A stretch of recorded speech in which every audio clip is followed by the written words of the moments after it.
previous period we discuss a application in case single pole electric potential due to single pole.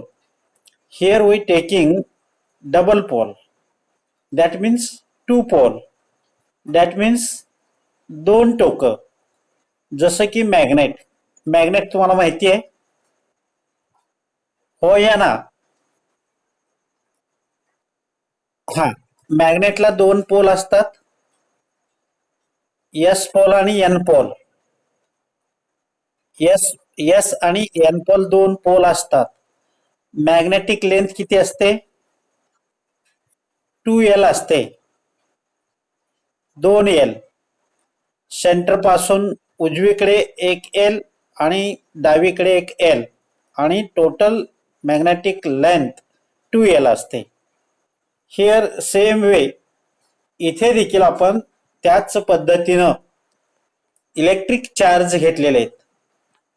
Positive charge and negative charge. Positive Q and negative Q at place A and B at a distance from the origin small l.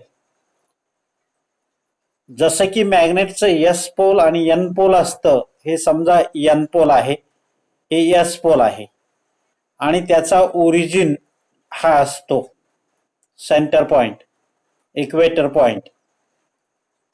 आणि उजवीकडे जी length असते ते L consider करायची, डावीकडे जी length असते त्यालाही L consider करायची. आणि एन एस मधला जसा अंतर आपण 2L घेतो तसंच इथे Q, पॉझिटिव्ह Q आणि निगेटिव्ह Q मध्येही तसंच आपण रिलेशन घेतलेलं आहे. ह्या सेंटर इक्वेटर पॉइंट या ठिकाणचा इथून हा लेंथ एल घेतलेला आहे आणि डावीकडेही एल घेतलेला आहे आणि टोटल लेंथ 2L. लक्षात आलं? हो या ना. हा, लक्षात येत नसेल तर परत विचारा. इथे आपण डायपोल घेतलेला आहे. डायपोल म्हणजे दोन पोल, दोन टोक असलेले अपोजिट. डोळ्याच्या समोर तुम्हाला हे कळत नसेल तर मॅग्नेट ठेवा, बार मॅग्नेट डोळ्याच्या समोर ठेवा. N pole, S pole. N pole हा पॉझिटिव्ह असतो या साईडचा समजा, एस पोल हा निगेटिव्ह असतो या साईडचा. मॅग्नेट मध्ये जसं कॅरेक्टरिस्टिक्स आहेत तसंच सेम इथे डायपोल मध्ये, इलेक्ट्रिक डायपोल मध्येही तेच सेम कॅरेक्टरिस्टिक्स आहे. म्हणून ते माहिती असेल तर हे सोपं जाईल. असो, तर या दोघांमधलं डिस्टन्स किती असेल? 2L असेल. आता लक्षात घ्या, बार मॅग्नेट म्हटल्यानंतर अशी एक पट्टी असते. ही पट्टी आपल्याला दिसते, पण इथे काही पट्टी नाही बरं का, हे स्पेस आहे. असेल तर एखादा डायइलेक्ट्रिक मीडियम असू शकतो, पण इथे फ्री स्पेसही असेल, व्हॅक्युम असेल, एअर मीडियम असेल, काही असू शकतं. त्यामध्ये आपण कन्सिडर करायचं असतं ओरिजिन, या दोघांचा ओरिजिन असं कन्सिडर करायचं असतं. तर लक्षात येऊ लागले ना? हो या ना. हा, बोलत राहा. 11वीच्या मुलांची व्हिडिओ पाठवली मी तुम्हाला. 11वीचे मुलं किती मस्त उत्तर देतात. तसंच आपलंही उत्तर हवं आहे. आता हे कन्सेप्ट लक्षात आला की नंतर आपण काय केलं, आता हा पॉइंट घेतला, हा पॉइंट घेतला, यांचं डिस्टन्स 2L आहे, हे ओरिजिन आहे. तर मग आपण सी पॉइंट घेतला, या ठिकाणी घेतला. मग सी पॉइंट घेतल्यानंतर आपण जॉईन केलं AC, also AB, BC and this line also origin मधून पास केली. तर मग लक्षात घ्या, हे जॉईन केल्यानंतर हे जे डिस्टन्स आहे हे R1 आहे कन्सिडर, आणि बी सी हा डिस्टन्स काय असेल, बी सी हा डिस्टन्स काय असेल, दिसतंय की नाही, R2 आहे. तर मग निश्चित हे ओरिजिन टू हे डिस्टन्स काय असेल, इथे लिहिलं नाही आहे, काय असेल तर R असेल. इथं लिहिलेलं नाही आहे, ते तुम्ही लिहिलात तरी चालेल तुमच्या फिगरमध्ये. इथे R असेल, एवढं लक्षात आलं. माझा आवाज पोहोचतो? मग बोला की, क्वेश्चन, मी क्वेश्चन विचारतोय, बोलत चला. आता इथे पुढे काय म्हणलंय, in above figure shows positive Q and minus Q are placed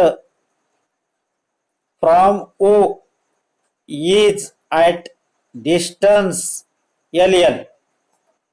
L minus L नाही आहे, एल एल आहे ते.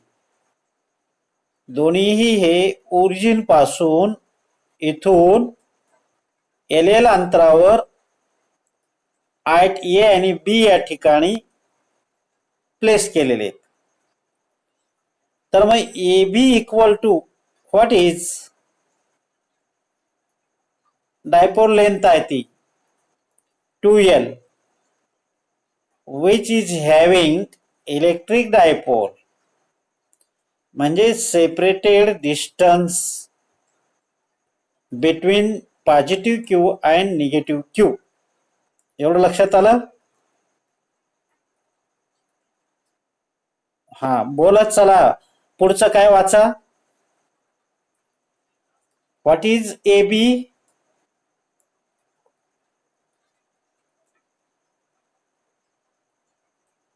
तुम्हाला स्क्रीन दिसत नाही आहे. What is A B, A B is the line is called dipole axis. What is P, P is the dipole moment. आणि dipole मोमेंटची डेफिनेशन आहे, by definition we write the formula.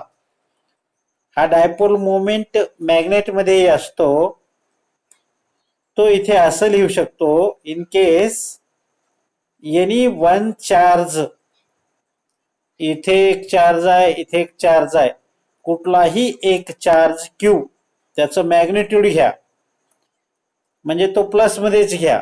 हाही जर घेतलात मायनस निगेटिव्ह तर तो प्लसच घ्या. तो इथे घेतला. अँड डिस्टन्स बिटवीन देम, त्या दोघांमधलं डिस्टन्स किती आहे, त्या दोघांमधलं डिस्टन्स किती दिसतं, 2L. मग या दोघांचा गुणाकार जो काय होईल त्याला काय म्हणायचं, dipole moment 2LQ.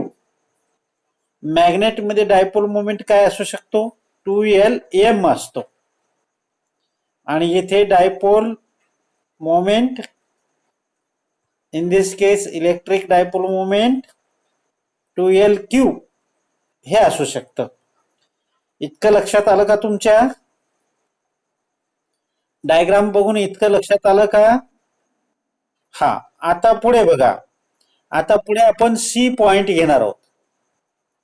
C point या ओरिजिन पासून, म्हणजेच ओ सी इज इक्वल टू किती असेल, किती असेल, R असेल, ही किंमत R असेल. Then also join A C and consider R1. Similarly also join BC and consider R2. हा, आता ही प्रोसेस लक्षात आली. आता आपण काय केलंय, सी पॉइंट घेतलं आणि सी पॉइंट ओरिजिन पासून आपण हे डिस्टन्स मोजलं ते R1 R आहे आणि AC जॉईन केलं याला R1 म्हणलं आणि BC जॉईन केलं त्याला R2 म्हणलेलं आहे आणि इथे हा थीटा अँगल तयार होतो. हा टोटल अँगल 180 असेल इथपर्यंत हा थीटा अँगल होतो आणि मला सांगा हा अँगल किती होईल बरं. हा इतका अँगल किती होईल कोण सांगेल. बघा हे अँगल कितीचा आहे. रेषीय जोडीतील कोणाच्या मापाची बेरीज किती असते 180 असते आणि त्यातलं हा एक अँगल दिलेला आहे थीटा म्हणजे वजा थीटा म्हणजेच हा अँगल कितीचा असेल 180 मायनस थीटा असं असू शकतं. इथं लिहिलेलं नाही आहे पण असू शकतं बरोबर आहे. आता पुढे आपल्याला काय करायचं आहे. आता आपल्याला पुढे कोसाइन रूल काढायचा आहे. कोसाइन रूल पुढे बघूया आपण. Cosine rule 1 minute.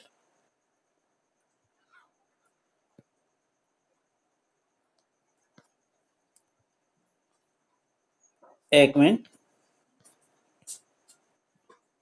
स्क्रीन सरकते थोडीशी.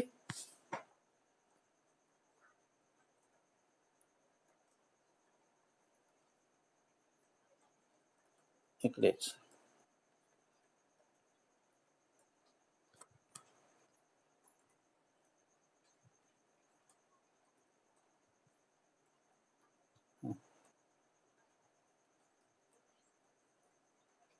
हा स्क्रीन सरकते. आता पुढे बघा सी पॉइंट आपण बघितलेला आहे. Any point near the electric dipole at distance R from the centre घेतला तसा इन्क्लाइन पोझिशन मध्ये आहे. त्यानंतर आपण कन्सिडर करायचं आहे अँगल थीटा. थीटा अँगल कुठे प्रोड्यूस झाला विथ ॲक्सिस ऑफ डायपोल.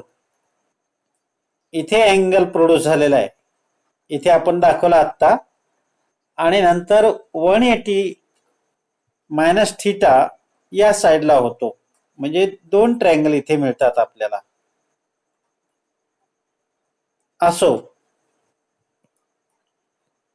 त्यानंतर आपल्याला काय करायचं आहे जॉईन करायचं आहे AC and BC at distance R1 R2 respectively हे पण पाहिलं.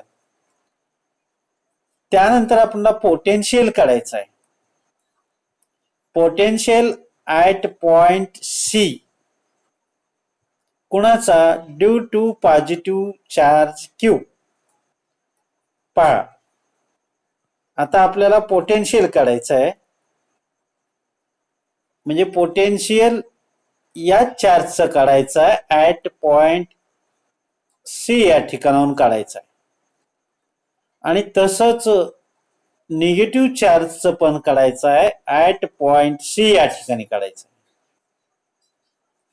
म्हणजे या Q पॉइंटचा पोटेन्शियल ॲट डिस्टन्स R1 या ठिकाणी म्हणजे C या ठिकाणी V1 कन्सिडर करायचं आहे आणि तसंच मायनस Q पासून ॲट डिस्टन्स R2 म्हणजेच ॲट C या ठिकाणी पोटेन्शियल V2 कन्सिडर करायचा आहे आणि तो फॉर्म्युला इथे आपल्याला घ्यायचा आहे.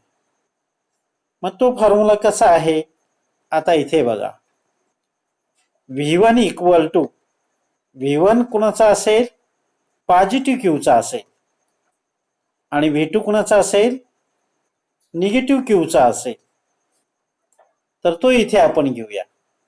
बघा V1 equal to positive Q upon 4 pi epsilon not R1. R1 कुठे आहे ए टू सी डिस्टन्स असलेला, आणि V2 कोण आहे, पोटेन्शियल ॲट सी या ठिकाणी कोणाचा आहे, निगेटिव्ह चार्ज क्यूचा आहे. मग तो किती असणार आहे, ॲज सिमिलरली मायनस क्यू, कारण काय हे मायनस असल्यामुळं हाही मायनस, आता इथे हा प्लस होता म्हणून हाही प्लस होता. मग सेम वरचाच एक्सप्रेशन असेल minus Q upon 4 pi epsilon not R2. हा इक्वेशन नंबर 2 असेल. हा इक्वेशन नंबर 1 कन्सिडर केला. म्हणजेच in case total potential at C या ठिकाणी किती असेल, तर टोटल पोटेन्शियल हा V1 पॉझिटिव्ह चार्ज क्यूचा आणि V2 निगेटिव्ह चार्ज Q1चा, या दोघांची बेरीज म्हणजेच total potential at point C असेल. लक्षात येऊ लागले का? परत बघा या ठिकाणी डायग्राम मध्ये बघा. आता आपण पोटेन्शियल काढतोय, पोटेन्शियल या ठिकाणी सी या ठिकाणी काढतो, म्हणजे VC काढतोय. पहिल्यांदा आपण पोटेन्शियल ऑफ पॉझिटिव्ह चार्जचा ॲट डिस्टन्स R वर म्हणजे सी या ठिकाणी काढतोय, त्याला आपण V1 म्हटलं. आणि दुसऱ्यांदा या निगेटिव्ह चार्जचा पोटेन्शियल ॲट सी या ठिकाणी काढतोय ॲट डिस्टन्स R, तर तो V2 आहे. आणि पोटेन्शियलचा फॉर्म्युला काय आहे, general formula Q upon 4 pi epsilon not R आहे. मग आता इथे Q पॉझिटिव्ह असेल तर हा R1, निगेटिव्ह असेल तर R2, अशा टाईपचं आपण तिथे बघितलेलं आहे.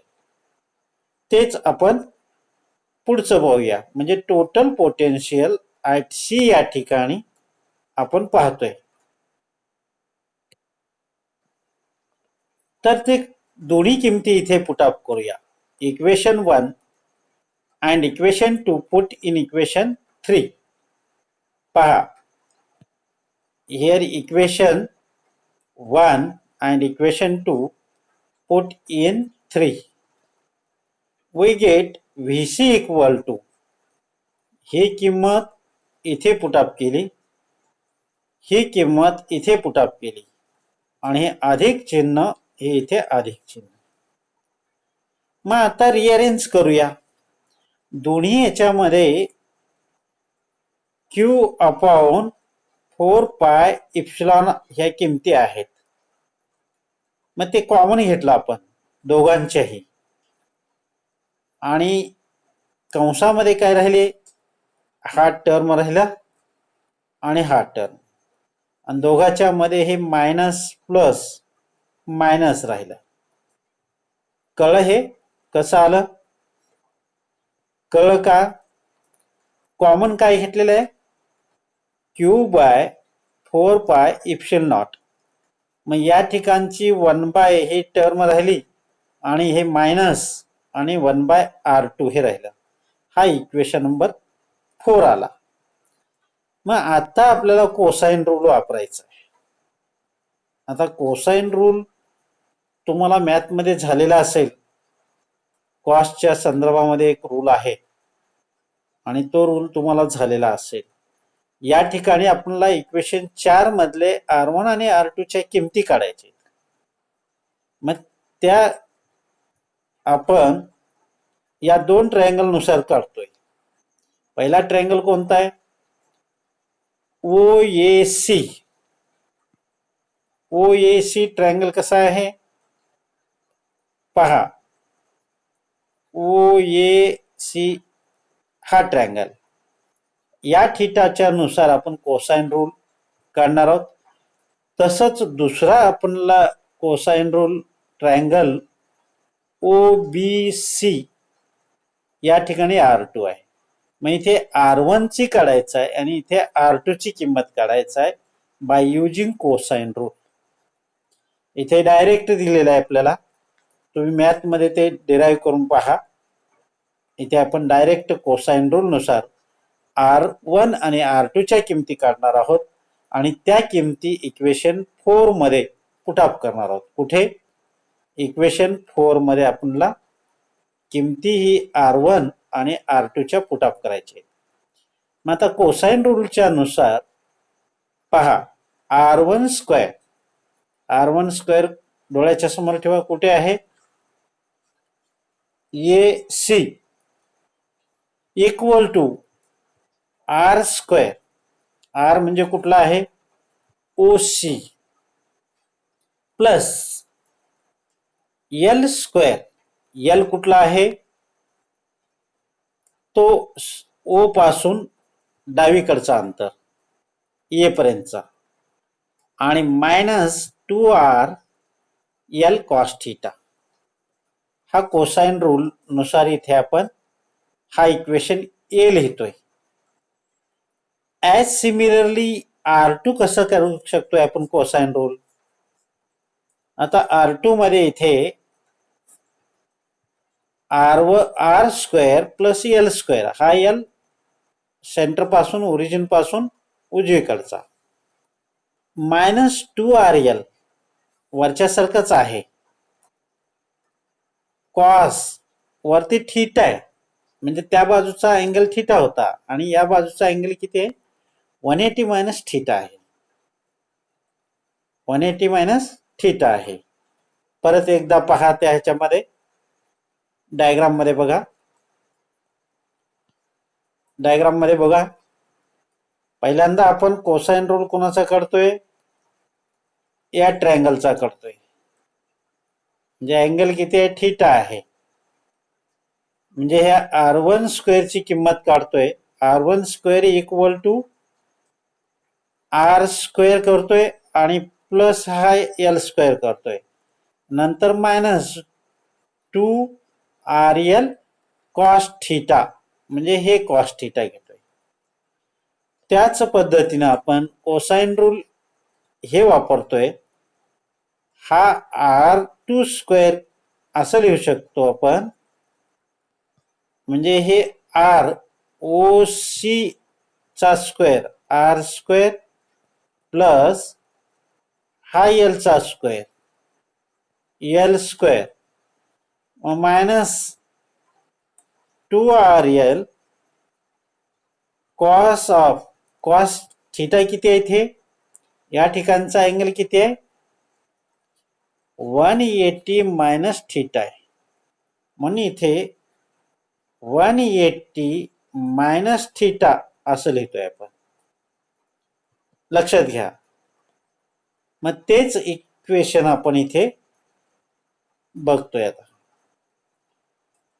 म्हणजे equation A and A dash हे दोन इक्वेशन मिळालेले आपल्याला, R1 square and R2 square असे दोन इक्वेशन मिळालेले आहेत. हा, इथे रिअरेंज केलेलं आहे. इथे काय रिअरेंज केलेलं आहे? समजा हे मायनस चिन्ह आणि cos, minus cos 180 minus theta असं जर असेल तर त्याला आपण प्लस कॉस थीटा लिहू शकतो. म्हणजे ही टर्म आपण अशी लिहू शकतो, प्लस 2RL कॉस थीटा असं लिहू शकतो. म्हणून इथे हा ए डॅश इक्वेशन असा बदल केलेला आहे. म्हणजे R1 स्क्वेअर आणि R2 स्क्वेअर सारखंच आलेलं आहे, फक्त इथे मायनस आहे आणि ते प्लस आलेलं आहे. आता आणखीन रिअरेंज करायचं आहे. आता काय रिअरेंज करायचं आहे? तर या टर्म मधून काही कॉमन काढता येतं का? तर R स्क्वेअर किंमत कॉमन काढायची आपल्याला. म्हणजे इक्वेशन यामधून हा इक्वेशन कसं लिहिता येईल? कसं लिहिलं? हे R1 स्क्वेअर इक्वल टू, आणि या टर्म मधून R स्क्वेअर बाहेर काढलं, म्हणजे इथे काय राहिलं? 1 राहिलं. आणि या टर्म मध्ये आर नाही आहे, आर स्क्वेअर नाही आहे, म्हणजे तो डिवाइड होतो आणि या ठिकाणचा आर हा बाहेर पडतो. तर अशा टाईपचं आपल्याला काय मिळतं रिअरेंज याचं, तर असा इक्वेशन मिळतो r1 square equal to R square in bracket 1 plus L square by R square minus 2 by R cos theta. हे झाला बी इक्वेशन झाला. कुणावरून आला हा? या इक्वेशन वरून आला. लक्षात आलं? त्याच पद्धतीनं आता आपल्याला या इक्वेशन वरून हे इक्वेशन घ्यायचं आहे. म्हणजे इथे देखील हा कॉमन घ्यायचा आहे, हे कॉमन घ्यायचं आहे. मग इक्वेशन काय मिळेल? Same mannerly in bracket 1 plus L square by R square plus 2 R L upon R square cos theta. इथे आर आर कॅन्सल होईल. रिअरेंज काय मिळेल आपल्याला? r2 square equal to R square in bracket 1 plus L square divide by R square plus 2 by R cos theta. असे दोन equation आपल्याला finally मिळालेले आहेत. कोणकोणते इक्वेशन आहेत ते? इक्वेशन कोणते आहेत हे पहा. बी अँड बी डॅश हे दोन इक्वेशन मिळालेले आहेत. मग आता त्यांचा रिअरेंज करून आपल्याला इक्वेशन 4 मध्ये पुट अप करायचे आहेत काही गोष्टी. नेक्स्ट पेजवर बघूया आपण. आता समजा here consider 2l is very less than r असेल, तर या ठिकाणी ही किंमत जी आहे l square by R square ही किंमत व्हेरी स्मॉल होईल, म्हणून ती निग्लेक्ट करायचं आहे. वरच्या टर्म मधून निग्लेक्ट करून आपल्याला ती A dash B and B dash can be write as हे टर्म कॅन्सल करायचं आहे. म्हणजेच r1 square equal to r2 square in bracket 1 minus 2l by R cos theta असं मिळेल. मग आता हे r1 स्क्वेअर आहे, त्याला रूट घ्या, स्क्वेअर रूट घ्या. तर स्क्वेअर रूट घेतलं तर आपल्याला याची जे कंसाची टर्म आहे त्याचा घातांक 1/2 करावा लागेल. त्याच पद्धतीनं आपल्याला दुसरे याच किमतीचं रेसिप्रोकल जर घेतलं तर ते अशी किंमत मिळेल. हे सी इक्वेशन मिळेल फायनल. आणि सिमिलरली आपल्याला 1/2 ची किंमत ही सी डॅश मध्ये असे मिळेल. आणि या किमती आता आपल्याला इक्वेशन 4 मध्ये पुट अप करायचे आहेत. VC equal to 1/q/4πε0 in whole bracket मध्ये इक्वेशन सी डॅश आणि इक्वेशन सी हे पुट अप करायचे केलेले आहेत. नंतर आपल्याला इथे आता बायनॉमियल थेरम वापरायचा आहे. या थेरमचा उपयोग करून या ठिकाणी हा रूल वापरून हे इक्वेशन कंप्लीट करायचं आहे. तर इथे हा थेरम रिअरेंज केलेला आहे, तुम्ही बघा परत एकदा.